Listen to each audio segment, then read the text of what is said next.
Para mim é sempre uma alegria poder estar nessa igreja, porque é a igreja do meu coração. Quando começamos em Ashton, era uma igreja família, com no máximo 60 pessoas. E a nossa audiência maior era mais ou menos em torno de 80 pessoas. E foi muito gostoso quando a igreja cresceu e precisou de um lugar. E eu fui parceiro de uma pessoa que achava tudo quanto era endereço, que era o Silvio. Nós andávamos por todo quanto é lugar. E eu já contei isso no passado, mas era extremamente doloroso para a gente, quando a gente achava uma igreja nas condições que precisávamos, no local que estava bom para todo mundo, estava desocupada, estava disponível, mas quando o pastor ou um dos líderes nos perguntava: mas qual é a denominação de vocês? A gente falava, é um grupo minoritário de brasileiros. Sim, eu já entendi isso. Mas qual é a denominação de vocês? Quando a gente falava Seventh-day Adventist, ele falava, para vocês não dá. Para vocês não dá. Assim, claro e direto. Claro e diretamente. E depois de muito andar, sempre conseguíamos uma porta que se abria. Assim foi em Wheaton, ficamos lá até a igreja ser vendida. Olha que coisa impressionante. E o lugar onde estamos demorando mais é aqui, na Metodista de Highland. Um lugar que realmente tem sido um verdadeiro conforto e oásis para nós. Uma igreja com boas instalações, a liderança tem uma boa relação, trocaram até de pastores e mantiveram os contratos conosco. É uma alegria. Mas é lógico que é muito melhor se nós tivermos o nosso lugar. E foi pensando nisso que, por volta de 2000, acho que foi 4 ou 5, achamos aquela propriedade e hoje está lá como investimento guardado. Eu saí da igreja da Capitol Brazilian Temple no fim do ano de 2007, no início de 2008. E quando nós chegamos em Dallas, a igreja tinha feito a mesma coisa que a Capitol Brazilian Temple. Tinha comprado uma propriedade com uma casa em cima. Era um casarão, na verdade, uma verdadeira mansão. Muito, muito bem localizada, mais central do que a Capitol Brazilian Temple. E a igreja sem condições absolutas de pagar um mortgage, e muito menos de construir. E foi nesse pensamento que começamos uma ação que mudou a história da igreja, e nós esperamos e estamos vendo que a igreja Capitol Brazilian Temple está indo na mesma direção. Nesta manhã, a inspiração que Deus me deu para refletir com vocês é sobre esse tema: Deus não está à venda. Umas poucas pessoas que souberam do título do sermão expressaram para mim que não tinham a mínima condição de descobrir sobre o que eu ia falar. Alguém gostaria de arriscar? Deus não está à venda. Alguém quer arriscar? Qual seria a ideia desse título? Que assunto vocês acham que ele vai abordar? Ok. Imaginei que fosse assim a resposta. Vamos ajudá-los através da nossa reflexão, então. Uma das viagens longas do meu trabalho de viagens por aí foi no estado do Amazonas, no interior e na capital, Manaus. Foi muito interessante as experiências que Deus me deu lá. Numa cidade do interior, no final de 5 dias de palestras todas as noites e atendimentos ao longo do dia, tivemos, com a graça de Deus, 17 decisões para batismo, 17 adultos. Foi uma bênção maravilhosa. Uma outra igreja, na capital, que tivemos 6 dias, todas as noites, nós tivemos 14 decisões para batismos. E entre as pessoas que decidiram pelo batismo, eu destaquei 3. Um casal, ele é um empresário em Manaus, e a esposa, uma executiva muito bem ambos muito bem-sucedidos, e um rapaz de aproximadamente, eu calculei, para aproximadamente 20 anos, que é outra pessoa separada no auditório. Eu me levantei do lugar, cumprimentei a todas as pessoas que tomaram a decisão pelo batismo. E cada um deles, eu dei uma palavrinha de ânimo para que confirmassem essa decisão, recebendo estudos bíblicos e se preparando para uma confirmação pelo batismo. Mas esse casal que eu estou me referindo, e aquele rapaz, cochicharam no meu ouvido, de que precisavam falar comigo. Aquele casal, há menos de um mês, havia perdido uma filha de 26 anos de idade. Foi acometida de uma doença grave, um tipo de câncer, que foi consumindo-a lentamente, e eles sofreram junto com ela. Ela ficou no hospital alguns dias, voltou para casa, depois ia novamente, e ali agora fazia aproximadamente uns 20 dias, eles a haviam perdido. Então, no rosto daquele casal, havia uma expectativa da parte de Deus, com duas perguntas. Por que, Senhor? Pergunta mais comum de quem perde alguém, ou de quem sofre um fracasso.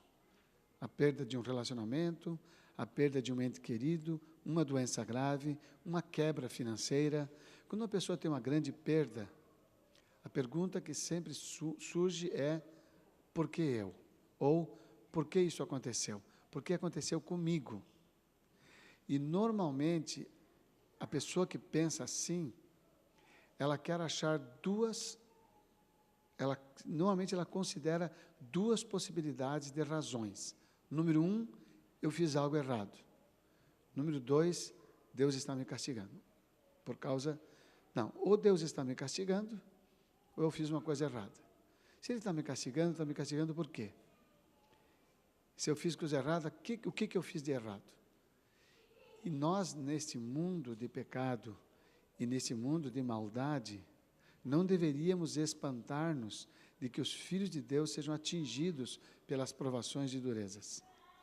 Antes de lembrar, antes de mencionar, ou antes de significar o juízo investigativo que está ocorrendo agora, desde 1844, o apóstolo Pedro estava se referindo, quando disse que é necessário que o juízo comece pela casa de Deus, ele estava se referindo às provações que passamos, aos sofrimentos que passamos.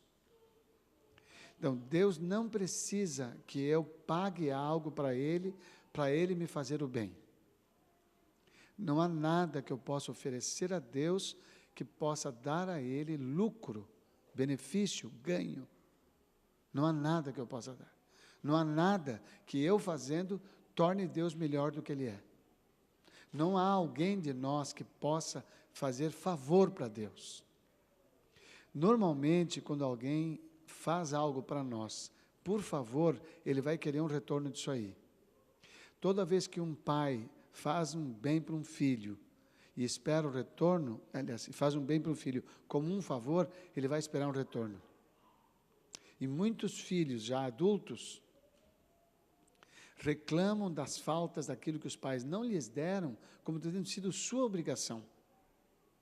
E muitos filhos em condições financeiras avantajadas, com os pais já envelhecidos, adoecidos ou sem recursos financeiros, não acham que é seu dever sustentá-los, porque a sustentação que eles receberam era obrigação dos pais. Toda vez que alguém faz algo como um favor, quer um retorno. Quando você der algo para alguém, dê completamente. Porque se essa pessoa não fizer bom uso, você estará plenamente satisfeito. Quando você entregar a sua oferta para Deus, entregue como algo nascido do seu coração. Quando você for fiel nos dízimos, reconheça como não pertencendo a você. E daí, quando você entregar, é como se você tivesse cumprido a sua parte na responsabilidade humana de um ser inteligente que escolheu a Deus para adorá-lo. Você não precisa devolver o dízimo, você não precisa dar ofertas, nem precisa praticar reforma de saúde, se você não quiser. Mas se você quiser aceitar a vontade de Deus, se você quiser fazer a vontade dEle, tem que ser só por um motivo: por amor. Porque se for por amor, você nunca vai se achar fazendo um favor para Deus.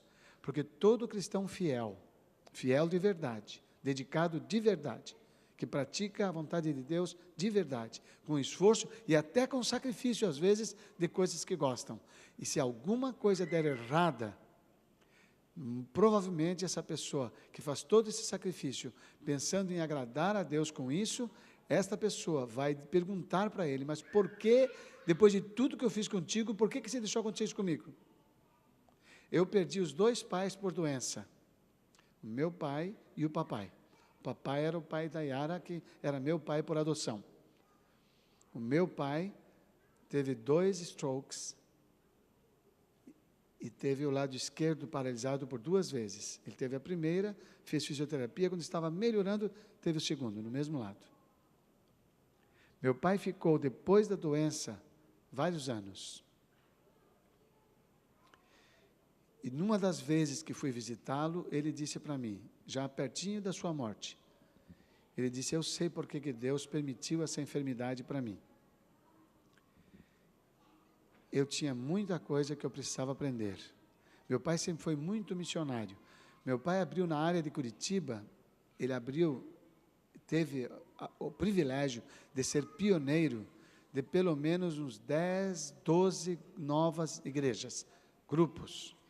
Morou em Cacoal por uns anos da vida dele, lá teve a oportunidade de participar de 2 novos grupos. Hoje, essas igrejas lá, eu perguntei para alguém agora de Rondônia, essas igrejas são sede de distrito, começaram com o trabalho pioneiro do meu pai.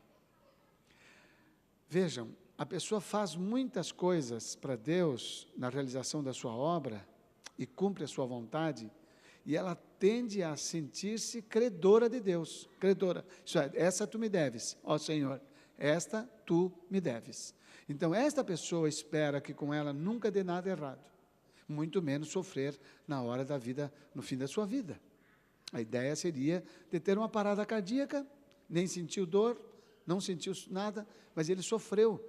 Meu pai precisou depender de pessoas por anos, uma pessoa extremamente independente, que não suportava depender.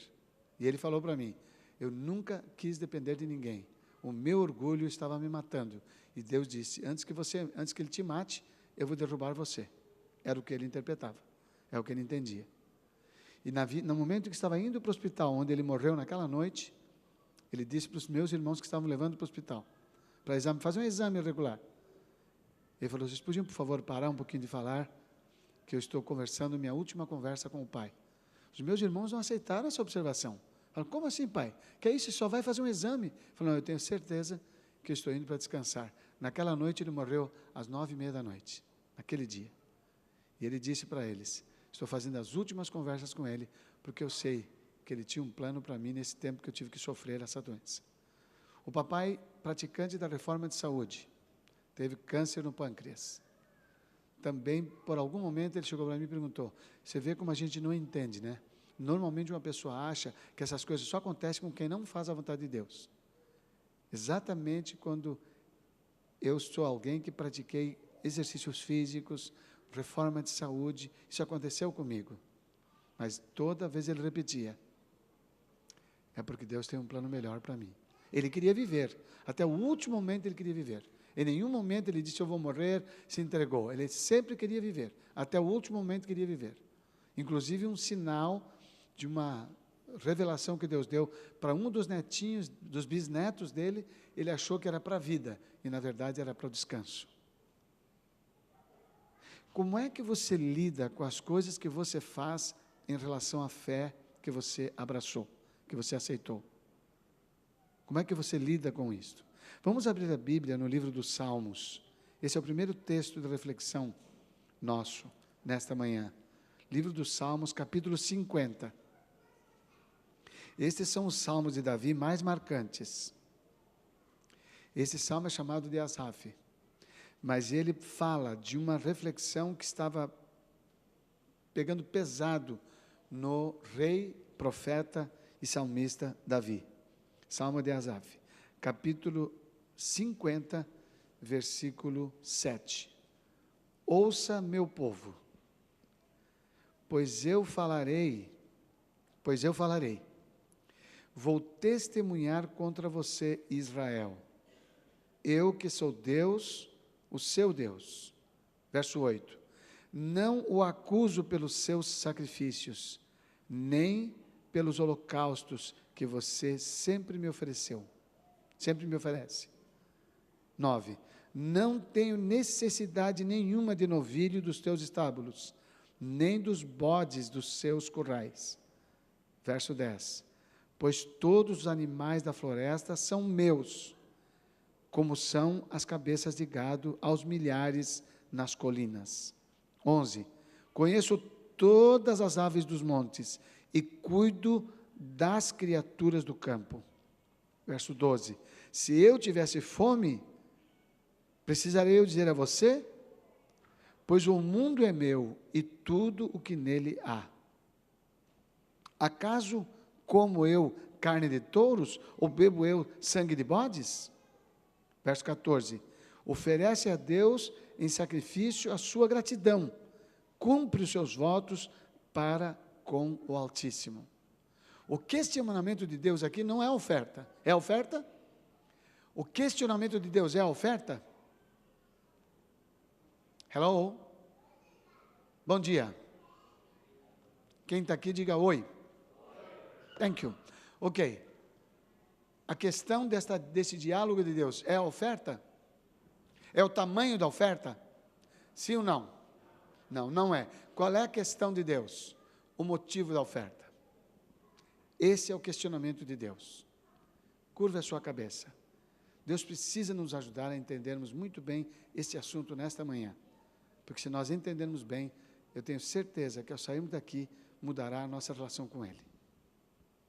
Com a graça do Espírito. Pai querido, obrigado, porque tens paciência conosco. E sempre nos dás novas oportunidades. Queremos fazer bom uso desta oportunidade. Queremos Tua palavra, como agora neste salmo. Queremos que ela fale a cada um de nós, segundo a nossa necessidade de compreensão do Teu amor, da Tua salvação, da Tua busca em nos resgatar. Dá-nos a graça da submissão, submissão ao Teu Espírito. Nós pedimos em nome de Jesus. Amém. Aquele casal que perdeu a filha estava questionando a Deus sobre isso. E naqueles 6 dias de reflexões, eles mudaram esse conceito. E tomaram a decisão de recebê-lo como seu Deus e Salvador. Após uma semana, 10 dias eu acho que eu estava aqui, o pastor me mandou uma mensagem dizendo que a esposa que tinha tomado a decisão, junto com o marido, estava em desespero de novo. E não estava aceitando a morte da filha, depois de ter feito todas aquelas reflexões e de ter tomado aquela decisão. Vocês percebem como nós lutamos com algo que está dentro de nós? E agora, inclusive hoje à tarde e amanhã, estou me dispondo a ouvi-los, tanto ele quanto a esposa, para ajudá-los a entender esse questionamento. Tem um filho que não esteve lá nenhuma noite, um filho de 20 anos, que também não está aceitando a perda da irmã, e chegou a falar em suicídio para ir estar com ela.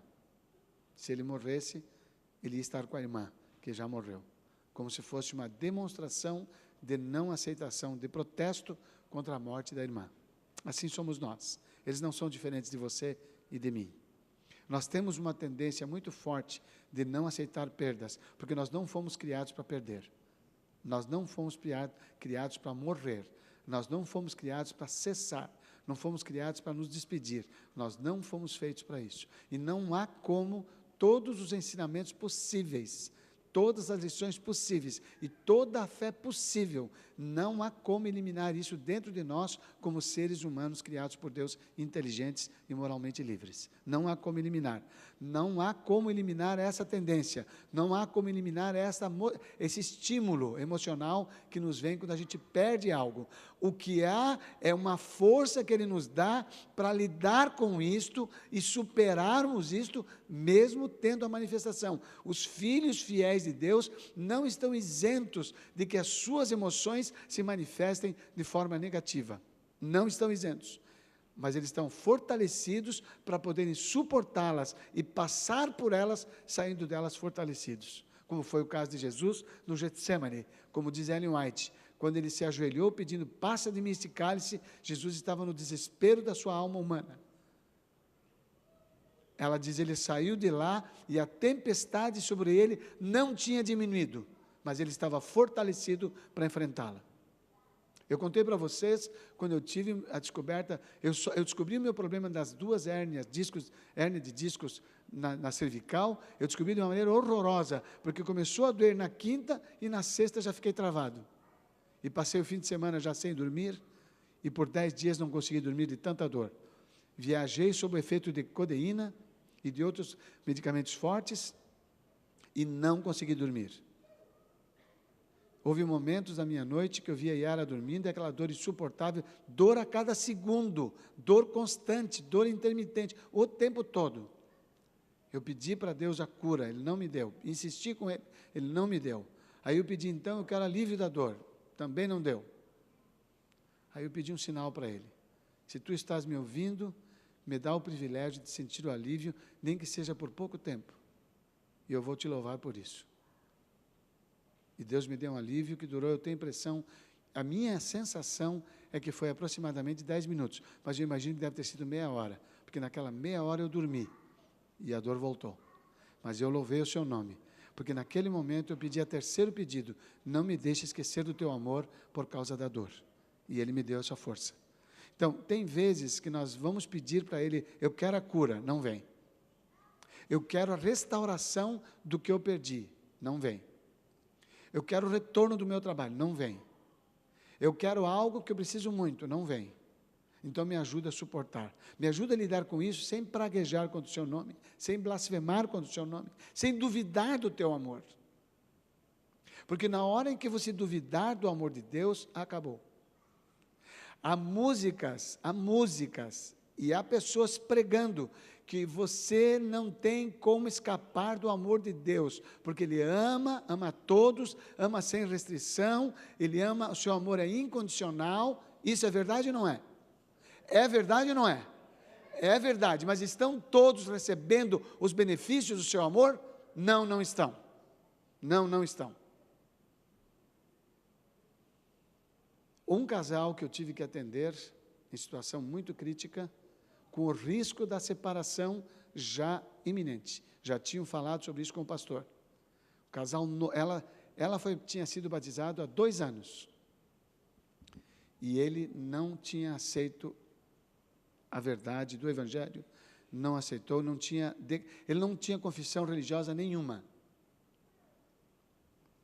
Havia umas dificuldades entre eles, que envolviam inclusive a parte financeira, diferente modo de pensar dos dois. E desse casamento, eles tinham tirado muitos frutos maravilhosos, e agora estava comprometido, e uma das coisas mais importantes para ela era o desinteresse dele pelos princípios da verdade, como ela tinha aprendido na Igreja Adventista do Sétimo Dia, na Bíblia. Ele não queria nem estudar a Bíblia, ele não se interessava nem nisso. E algumas vezes, no início da experiência dela, ele ia à igreja onde ela frequentava. É uma igreja diferenciada no Brasil, que está muito comum agora, são os Espaços Novo Tempo. É uma igreja de uma proposta diferente, e é interessante, porque a maioria das pessoas lá dentro não são membros da igreja ainda. E nem nessas condições ele ia. São programas extremamente abertos, ninguém chama o outro de irmão, é todo mundo tratado pelo nome, é uma coisa interessante, muito atrativa para isso, para uma pessoa recém-chegada. Ela se sente incluída, é muito legal. E mesmo assim, ele no começo foi, e agora nem isso ia. Ela não se conformava com isso.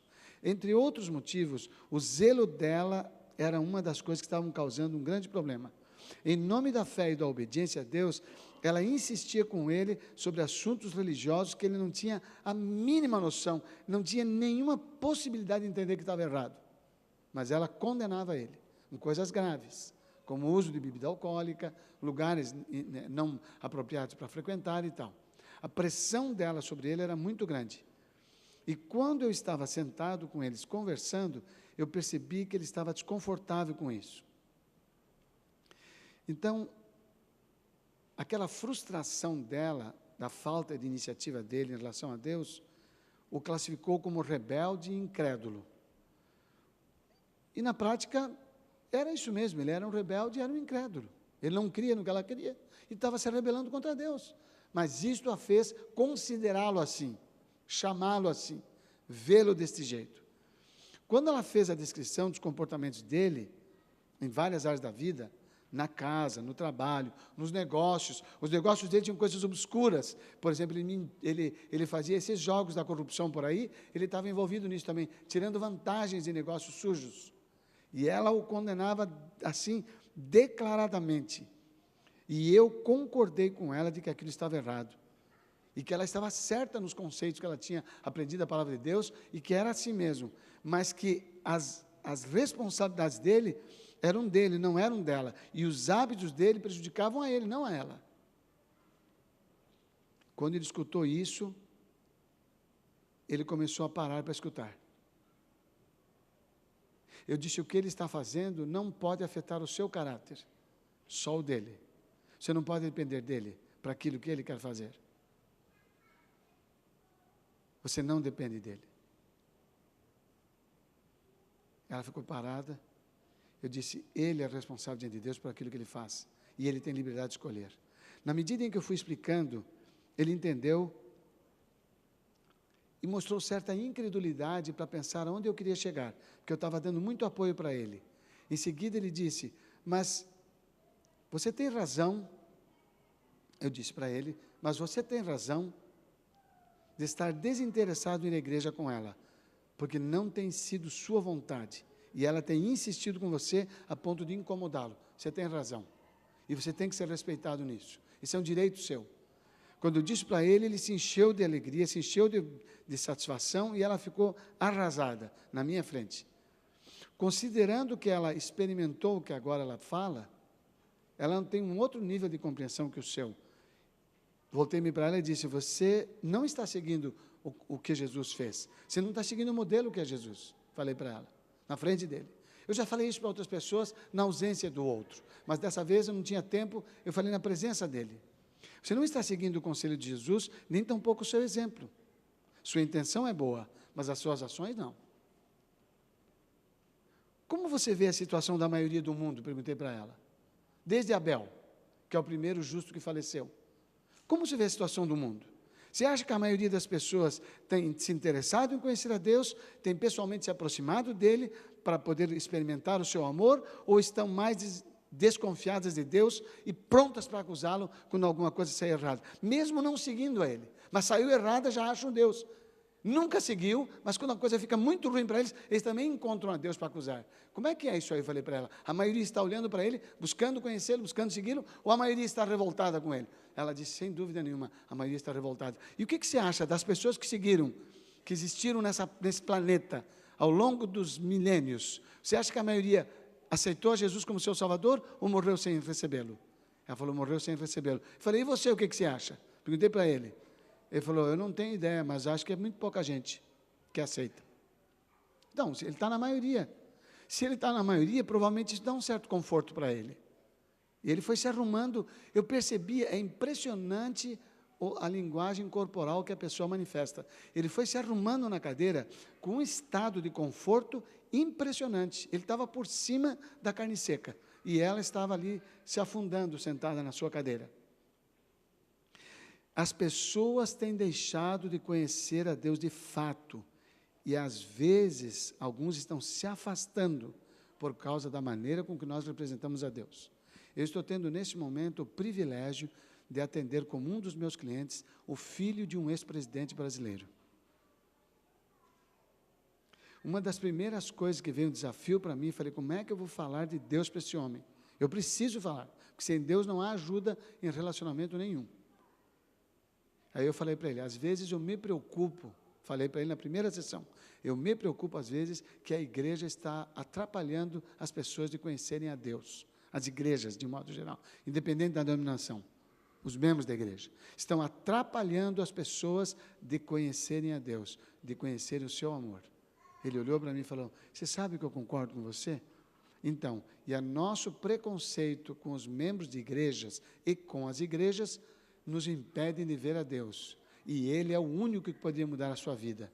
Ele se assustou e falou, você sabe que eu tenho andado afastado da minha igreja, ele é católico, eu tenho andado afastado da minha igreja, mas agora na crise que estou vivendo, eu comecei a ver de novo, e eu estou indo lá em horas que não tem ninguém na igreja, eu só vou na igreja, ele falou, mas eu não quero me encontrar com as pessoas, eu sento lá, e fico naquele lugar, para meditar. Aí falei sobre reza e oração para ele, fiz a diferença para ele, e ele foi ouvindo aquilo, e ele parou e disse, você sabe o que é verdade? O meu conceito de Deus está baseado no que eu escutei dos outros. Falei, então, você tem que formar o seu próprio conceito, você tem que estudar a Bíblia por si, tem que orar a Deus, falando como um amigo, não rezando. Rezando, você repete a oração que alguém já fez, você tem que fazer a sua própria.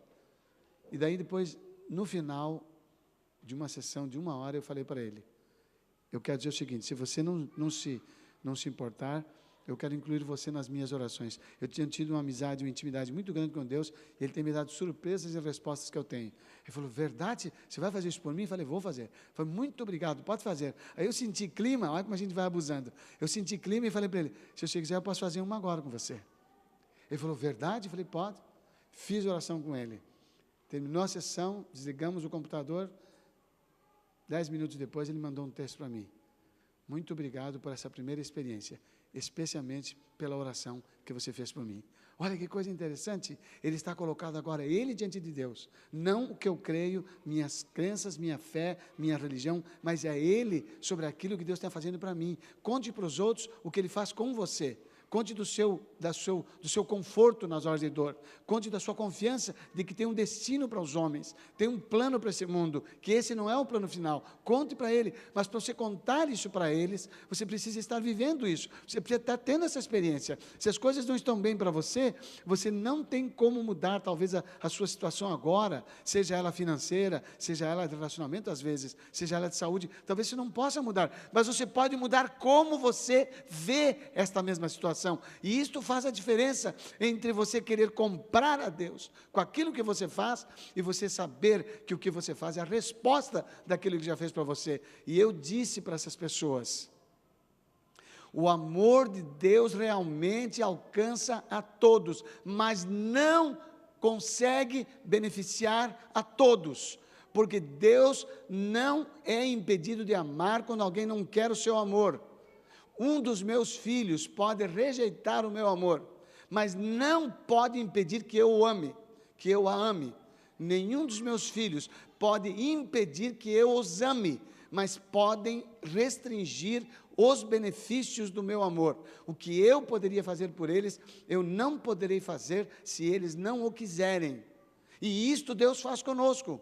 Não posso impedir que Deus me ame, mas eu posso impedi-lo de me beneficiar com o seu amor. E o maior benefício que Ele me dá não é a cura de uma doença, não é a restauração financeira, não é relacionamentos adequados, ideais, perfeitos, ótimos.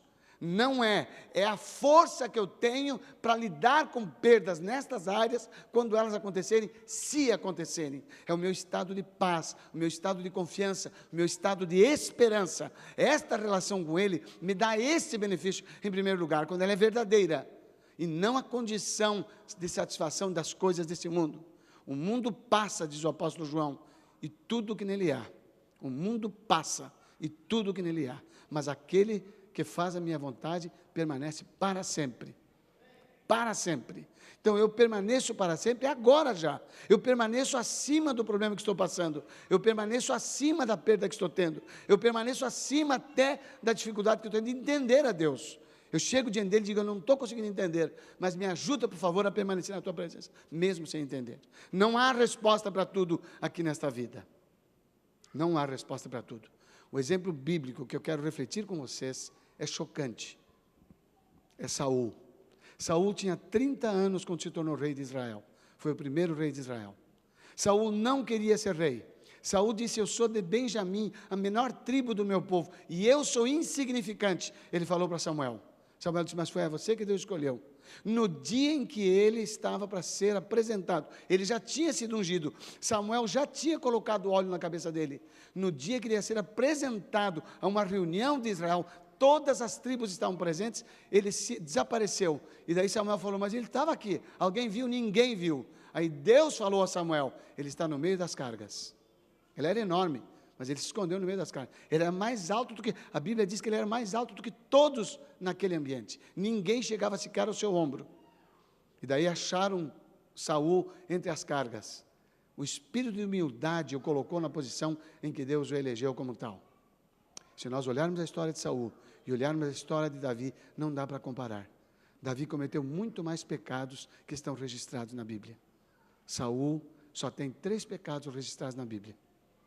Primeiro, ele fez um sacrifício quando ele não era o sacerdote. Ele não esperou Samuel. Ele não teve fé. Ele agiu pelas obras. Número 1, naquele momento, ele tirou Deus do seu plano. Ele fez o sacrifício porque é obrigado a fazer.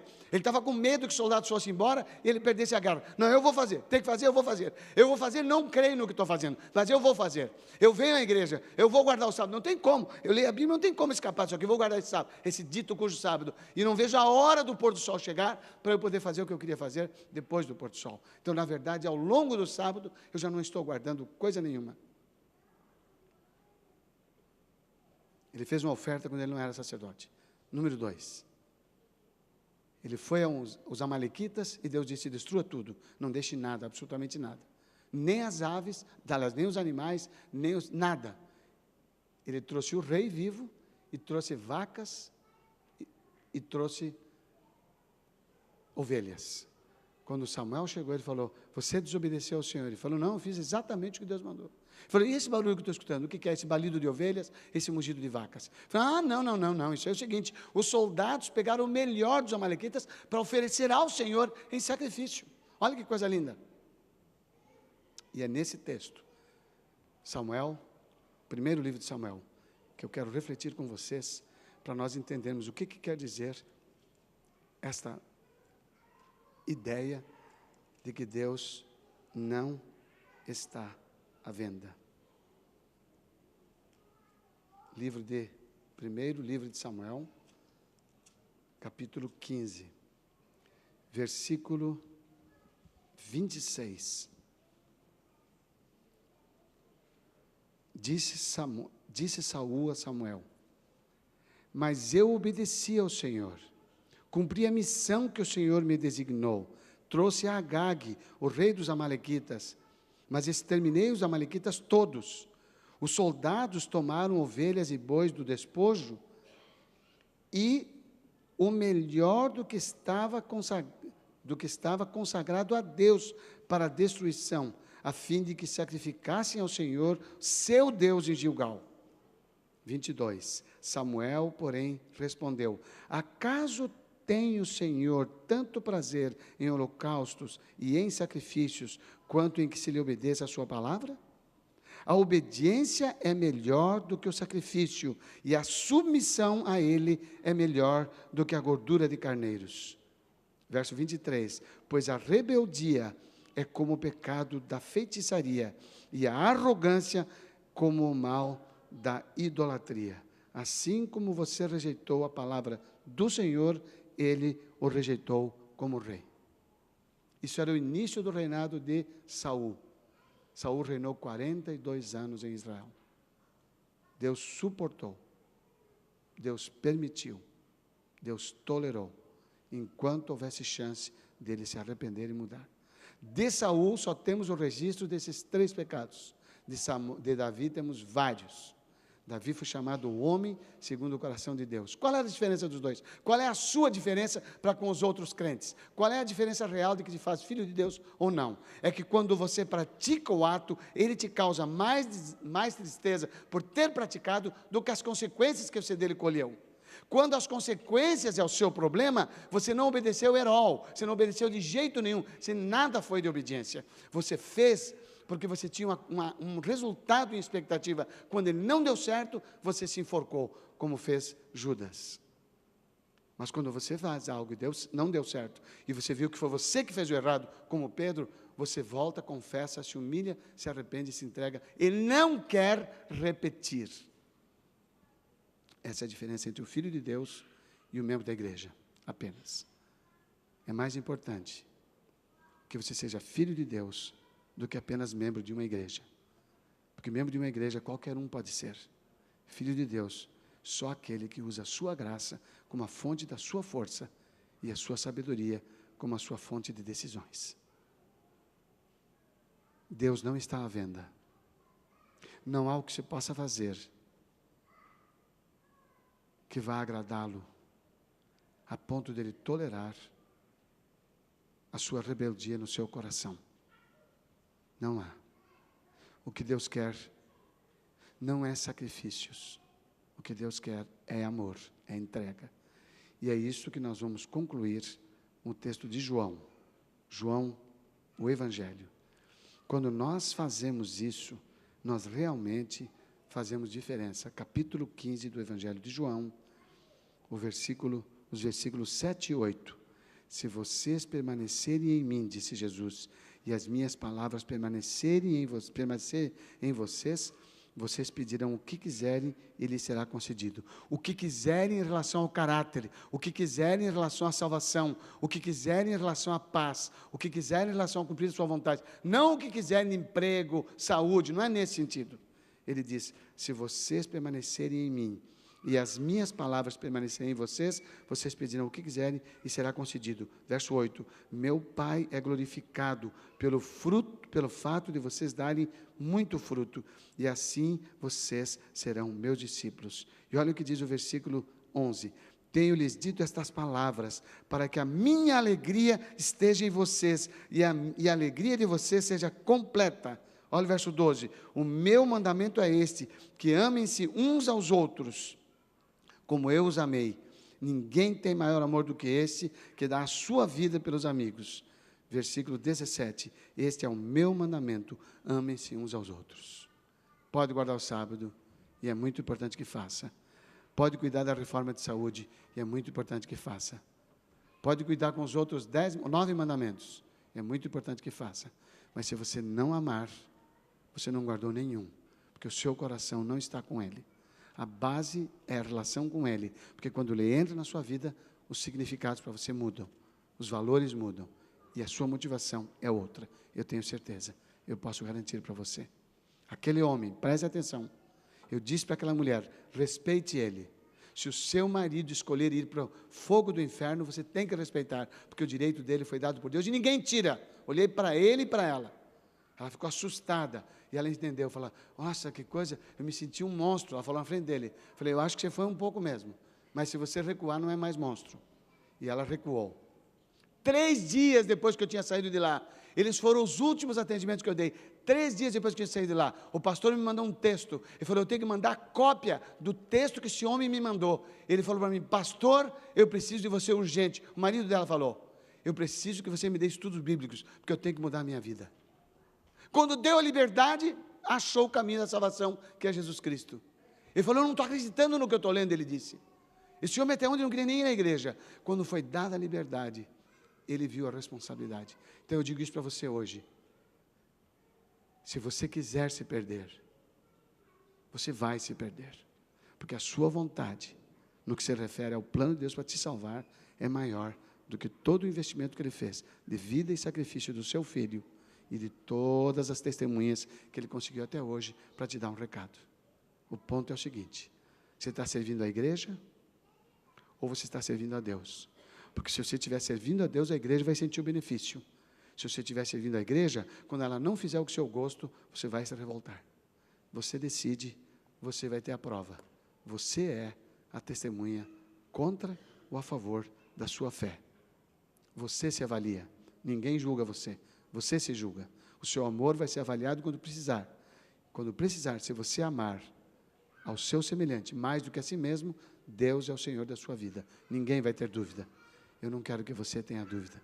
Que Deus tire a sua dúvida. E o amor substitua tudo que você teve até hoje como motivo para a sua religião e serviço espiritual. Que o amor seja a força da sua ação espiritual. Amém.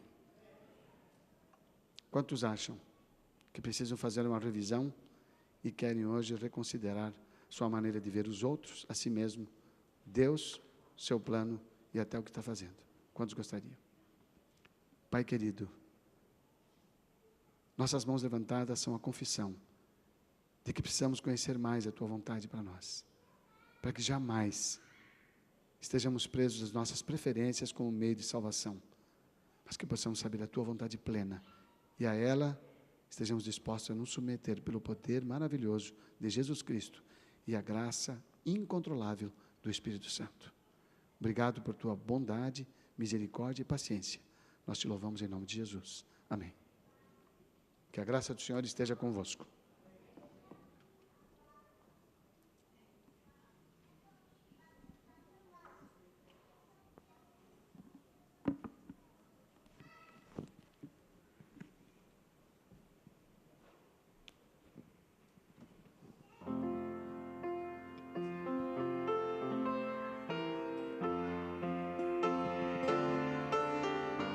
Vamos colocar em pé.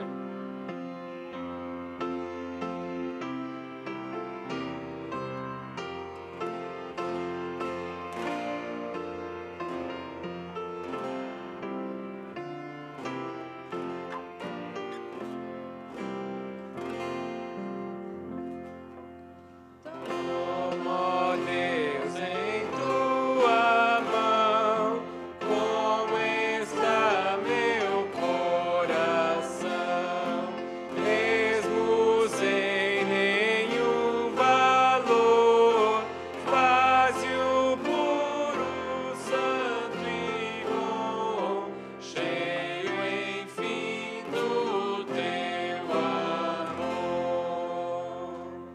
Toma, Deus, as minhas mãos, os meus pés e os lábios meus, em favor dos meus irmãos, hajam sempre com amor, com prazer por onde for.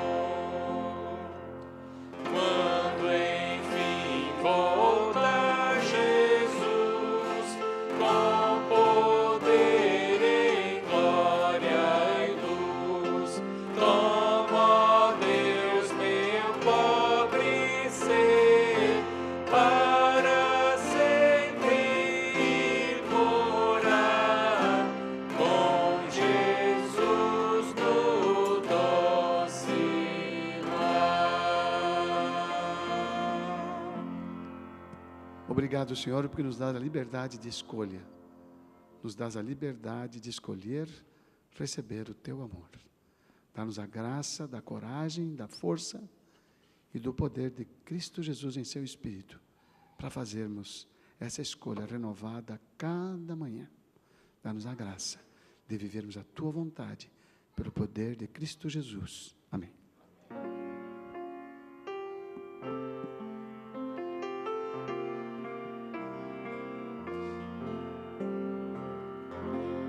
Em paz